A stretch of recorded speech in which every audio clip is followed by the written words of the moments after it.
Pagi adik-adik, selamat hari Minggu semuanya. Apa kabarnya hari ini?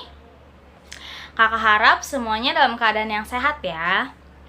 Nah, yang menjadi MC ibadah minggu kita pagi ini adalah Kak Ivana. Sekarang sebelum kita mulai ibadah sekolah minggu kita, mari kita bersatu di dalam doa. Kita bersatu di dalam doa. Tuhan Yesus yang baik, terima kasih ya Tuhan untuk kasih dan penyertaan Tuhan kepada kami hingga pada pagi hari ini. Ya Tuhan, terima kasih karena kami masih bisa bangun pada pagi ini dengan keadaan yang sehat. Ya Tuhan, sebentar lagi kami akan memulai ibadah sekolah minggu kami. Kiranya Tuhan yang hadir di ibadah kami ini agar ibadah kami ini boleh berjalan dengan lancar dari awal, pertengahan, hingga akhirnya. Ya Tuhan, kami serahkan seluruh waktu ibadah kami hanya dalam tangan pengasihan-Mu. Terima kasih Tuhan Yesus. Amin. Nah, untuk mengawali ibadah kita pagi hari ini, kakak mau mengajak kita semua untuk mengangkat satu buah pujian yang berjudul Kudaki-daki.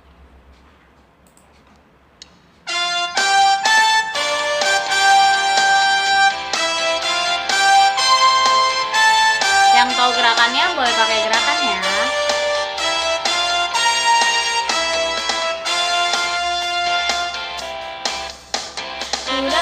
Daki-daki gunung yang tinggi, ku turun-turun membayang dalam, melintasi padang rumput hijau terbentang, Yesus besertaku.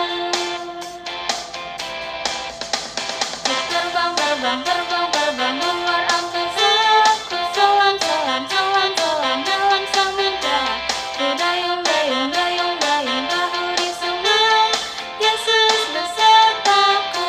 Di kanan kau ada, di kiri kau ada, di atas dan di bawah kau ada,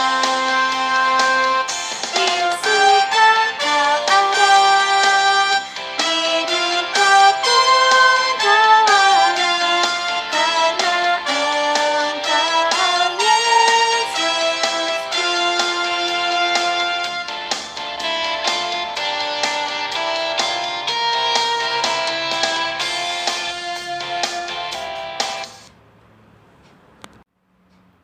Sekarang kita mau mendengarkan firman Tuhan. Sebelum kita mendengarkan firman Tuhan, kita akan menyanyikan satu buah pujian lagi yang berjudul Roh Kudus yang Manis.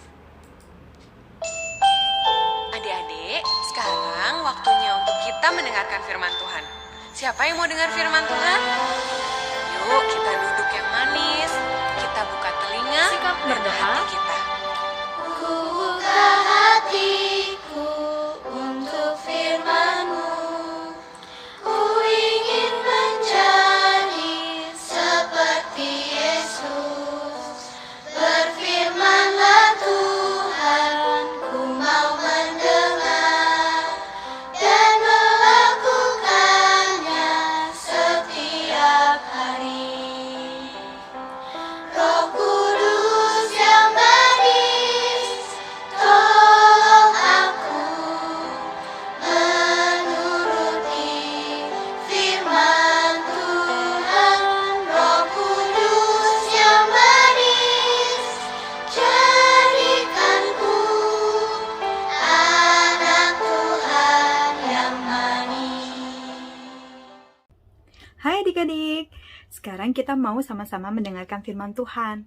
Sebelum kita membaca firman Tuhan pada hari ini, kita mau bersatu di dalam doa. Adik-adik yang di rumah, sekarang lipat tangannya, tutup matanya, dan tundukkan kepala. Mari kita bersatu di dalam doa. Tuhan Allah yang Maha Kasih, terima kasih karena Engkau boleh mempertemukan kami kembali pada hari ini untuk beribadah online. Tuhan, sekarang kami mau mendengarkan firman Tuhan.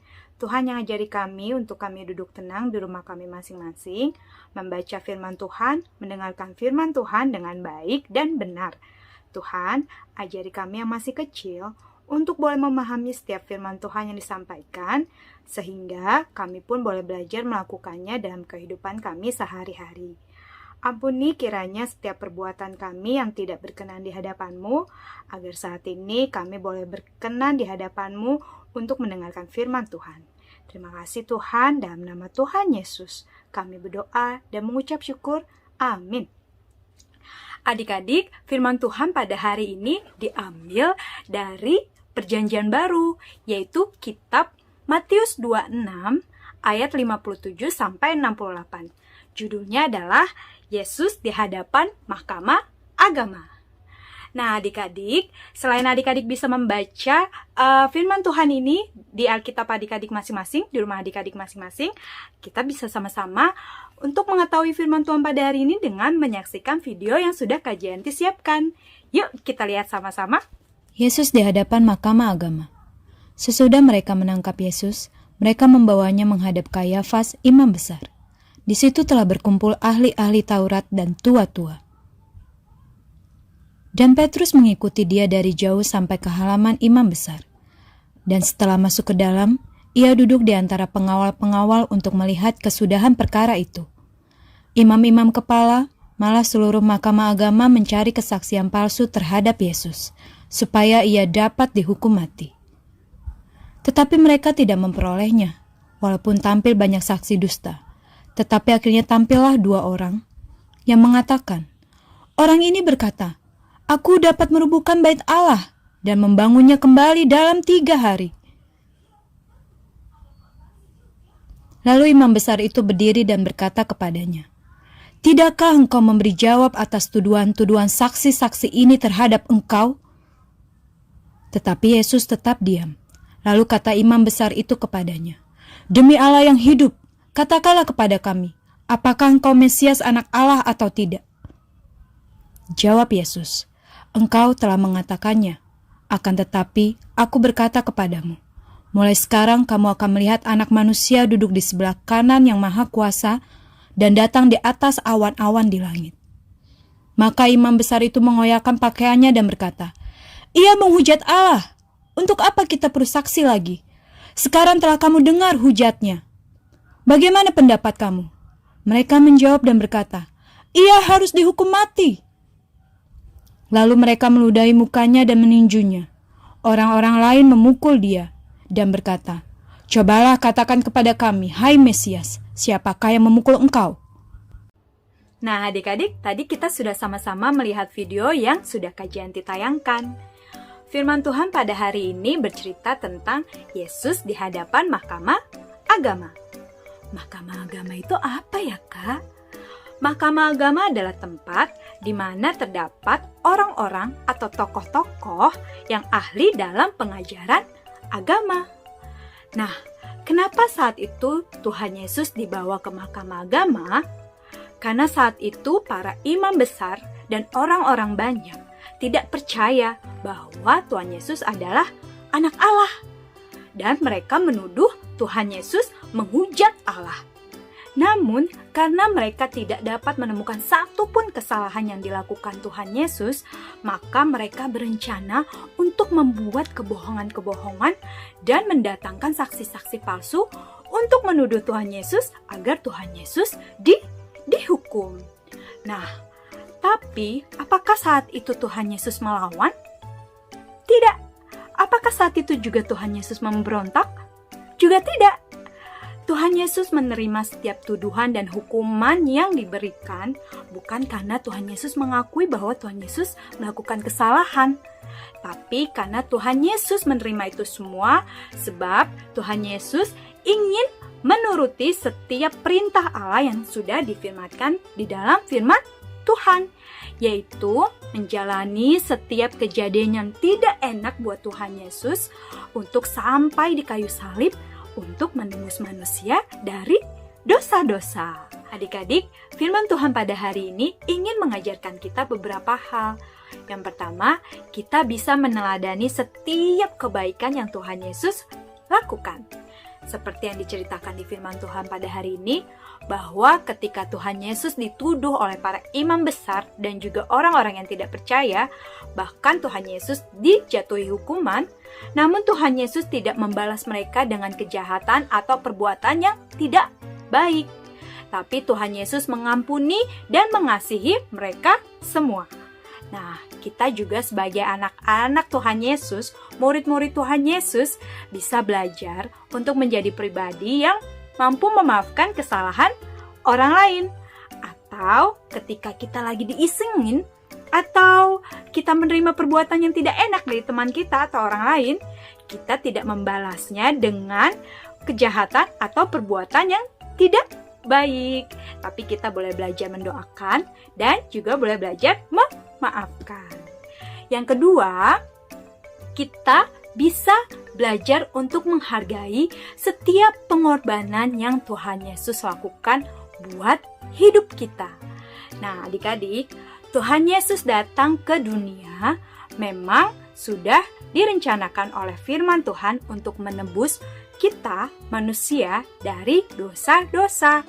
Nah, hanya Tuhan Yesus saja pribadi yang mampu menebus manusia dari dosa-dosa. Oleh karena itu, kita sebagai orang yang sudah ditebus, orang yang sudah percaya kepada Yesus, kita harus belajar menghargai pengorbanan terbesar Tuhan Yesus buat kita. Caranya adalah dalam kehidupan sehari-hari kita belajar untuk melakukan setiap perbuatan baik yang sesuai dengan firman Tuhan. Dan kita juga harus terus rajin untuk membaca firman Tuhan dan beribadah. Yang ketiga, firman Tuhan pada hari ini ingin mengajarkan kita supaya kita tidak seperti para imam besar atau orang-orang yang ada di mahkamah agama ini. Mereka mengucapkan saksi dusta. Mereka merencanakan kebohongan-kebohongan tentang Tuhan Yesus. Nah, firman Tuhan ingin mengajarkan kita supaya kita menjadi saksi-saksi Kristus yang jujur, yang berani, dan yang benar. Supaya kita tidak berbohong. Kita tidak berbohong kepada mama papa, kita tidak berbohong kepada orang yang lebih tua, supaya kita belajar untuk jujur, melakukan hal yang benar dalam kehidupan kita sehari-hari. Nah, adik-adik, 3 hal tadi yang ingin Kak Janti sampaikan dari pembacaan firman Tuhan pada hari ini, yaitu pertama, kita bisa meneladani setiap kebaikan Tuhan Yesus. Kedua, kita menghargai setiap pengorbanan Tuhan Yesus. Dan ketiga, kita belajar untuk hidup benar dan tidak berbohong. Semoga hal yang tadi Kak Janti sampaikan, kita bisa sama-sama belajar untuk melakukannya dalam kehidupan kita sehari-hari ya adik-adik. Demikian firman Tuhan yang Kak Janti sampaikan pada hari ini adik-adik. Semoga adik-adik yang di rumah bisa mengerti dan memahami firman Tuhan ya, dan melakukannya dalam kehidupan sehari-hari. Sekarang kita mau menutup firman Tuhan dengan doa, dan adik-adik yang di rumah Kak Janti undang dalam sikap doa untuk melipat tangannya, kembali tundukkan kepala dan menutup matanya. Mari kita bersatu di dalam doa. Tuhan Allah, terima kasih untuk firman Tuhan yang boleh kami dengar pada hari ini. Terima kasih untuk setiap kebaikan dan pengorbanan yang Kau berikan buat hidup kami. Biarlah setiap kebaikan dan pengorbanan itu boleh terus kami ingat dan boleh terus hidup di dalam diri kami, sehingga kami pun boleh bertumbuh menjadi pengikut-pengikut Kristus yang setia dan juga bisa meneladani setiap kebaikan yang Tuhan lakukan dalam hidup kami sehari-hari. Tuhan, berkati kalau ada teman-teman kami yang sedang sakit, Tuhan yang boleh berikan kesembuhan. Berkati teman-teman kami kalau ada yang kesusahan atau bersedih hati, Tuhan Yesus yang boleh pulihkan dan berikan penghiburan. Kami juga terus berdoa Tuhan buat bangsa dan negara ini, juga negara-negara di seluruh dunia. Tuhan Yesus yang boleh terus pulihkan dari keadaan pandemi ini, sehingga keadaan ini akan menjadi lebih baik lagi. Ampuni setiap kenakalan kami, ampuni setiap perbuatan dan perkataan yang tidak baik di hadapan-Mu, agar kami selalu layak menjadi anak-anak Yesus yang luar biasa. Dalam nama Tuhan Yesus, kami berdoa dan mengucap syukur. Amin.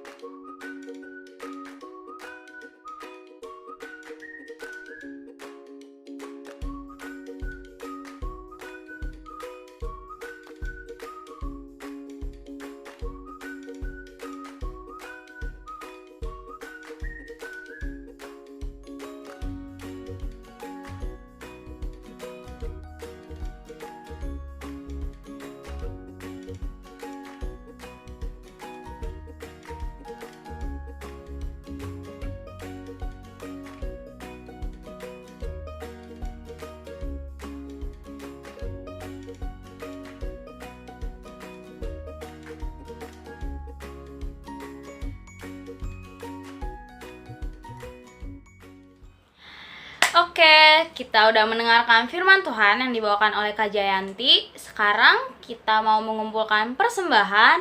Adik-adik boleh minta tolong ke mama papanya untuk mengirimkan persembahannya ke rekening yang ada di layar ini. Kiranya Tuhan terimalah persembahan kami. Sambil mengumpulkan persembahan, kita mengangkat satu buah pujian yang berjudul Aku Diberkati.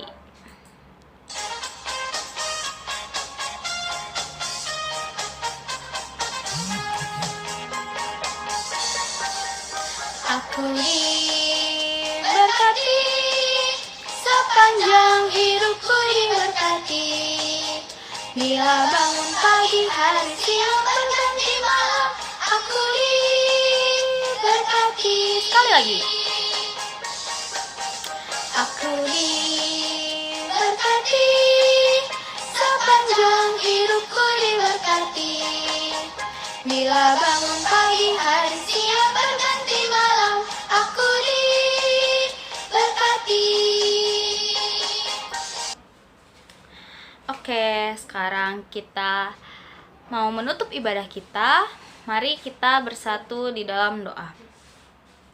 Tuhan Yesus yang baik, terima kasih ya Tuhan untuk penyertaan Tuhan kepada kami di sepanjang ibadah kami pada pagi hari ini.